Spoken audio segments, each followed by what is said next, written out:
Welcome people! So, we're back again here at the garage with our C-Class project, which we're gonna make a wide body kit. Today I think is 41st our episode of actually building it and what's been left to do with it. So as you saw previous episodes, we basically finished up the back, the sides, like both of the sides, both of the rear arches. So basically from this part the whole back is finished, the hood is finished. What's been left to do, front arches with the front corners of the front bumper. So probably just gonna do that first, measure from the arches exactly the same, and then just come along to meet both sides in the middle, where at least to this part where this splitter is. So within much of a talking, let's go to work.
As you probably saw, we kinda finished, roughly shaped it and made like those tiny gaps.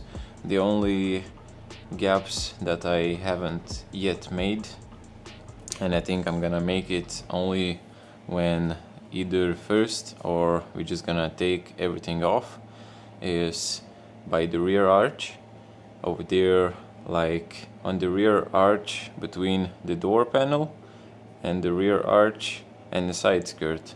So between the side skirt and the rear arch, I need to make somewhere over that ventilation hole, I need to make like a, attachable cut basically. And I think we're gonna split the front bumper, the front splitter. Probably we're gonna do it somewhere like almost like in 3 parts.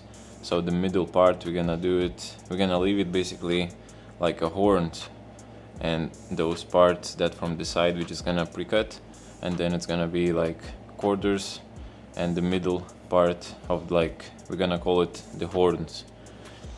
And yeah, for the rear we'll see about that. I cannot tell much right now at the moment, but yeah, basically this is kind of the thing that we are working on, and now it's gonna be the time of actually do something else. If you saw previous episodes, if you're following it, we have the filler, the bando, or just a, however you want to call it, drywall filler. This stuff really easy to work with. easy to soft to shape it, soft to sand it. And this is like a fine grain filler, which means the grains inside is super fine. What we're gonna do with it? Well, I purchased an epoxy, but that epoxy, it's like I talked with some guys that was working for a really long time with it. It slightly eats up the foam if the foam is not either covered with some kind of tape or however it's like protected. So I have decided to do the layer of this thing and basically roughly shape it at the end, because it's very smooth, very easy to shape. And then we're basically gonna have a protective layer, so even if our epoxy is gonna eat up slightly, it's gonna be like only at the cracks or like in particular places, but no, not a huge deal. Then basically, if you like interested in these things and you ever saw in real life somebody does a work with the foam and epoxy, they always is mistake to not cover it and protect it. The foam is like a very important step, because it can be like ruined, it can be wavy and stuff, and then you're gonna be very pissed off and you're gonna need to find all the corners, all the points, all the straightness and everything. And besides that, you're gonna need a lot of real and pretty much expensive bandos and stuff like that. So to avoid that, we're gonna now probably gonna clean the car, because it was sitting for a few days outside, and either way I need to clean it. And then we're gonna start to actually refill the whole body kit with that filler, and gonna just let it sit, let it dry. We're gonna shape it, sand it all, everything, clean up again, and then we are ready and prepared for the full epoxy covering.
as you saw, basically covered the bonnet, how this called, ventilation. So the hood is covered. Some parts you saw I didn't cover it because, as you can hear, lately, like, I don't know, back in the day, whatever episode, some parts I covered with like a car actual bondo, and some parts are already like tested with that epoxy that I bought that I thought was bad, but after like a full week of trying, it's finally like non-sticky, but I still kinda don't want to risk it to use that. Either way, it's a small bottle for a big price. So it was like half a liter for, I don't know, like 30 or 25 euros, which is like crazy. I used like half of the bottle. I did like maybe, for the hood I did like maybe 10%, so that the cost is insane. Though the big canister, I can show you if it's not stuck. This big boy, 5 liters, roughly around 55-60 euros for 5 liters of actual resin. Tested, used it for many people, and it works. So yeah, basically the front is covered in that filler. Why I am doing this, for those who don't know, for those who are joined me very lately, or those who are new, I basically want to protect the foam, the shapes, the corners, edges from the epoxy, because if you don't know, if you never ever like have worked with epoxy, it's basically 2 compound chemicals or glue, however you want to say, and when you mix them together, when they are start to like, you know, do all that mixture and everything, and when they start like hardening, they produce like heat, and especially on the parts that are touching, you know, where you're gluing and stuff, and that heat, that chemicals slightly cause the, like, they're slightly eating the foam, so basically always the top layer is like being heated. That's why I am filling with the actual like drywall filler. Yeah, I thought I could kind of do it same with the paint, like for like the ceiling, for the walls, it's basically same thing, but the filler I prefer a bit more because I wanted to kind of fill those bigger holes to, like, you know, make it almost perfect, and yeah, that's how it is. So we have the front done, and probably tomorrow we're gonna continue on the sides, see how that goes. Then we're probably gonna smooth the whole front to make it for the last shape, twist the car, do the back, sand the sides, basically step and step and step at a time until we're gonna reach our goal. So yeah, this is part 41 of making the project car. Well, at least now we're making Widebody kit. And as always, guys, thank you for watching. You drop a like, and see you guys tomorrow.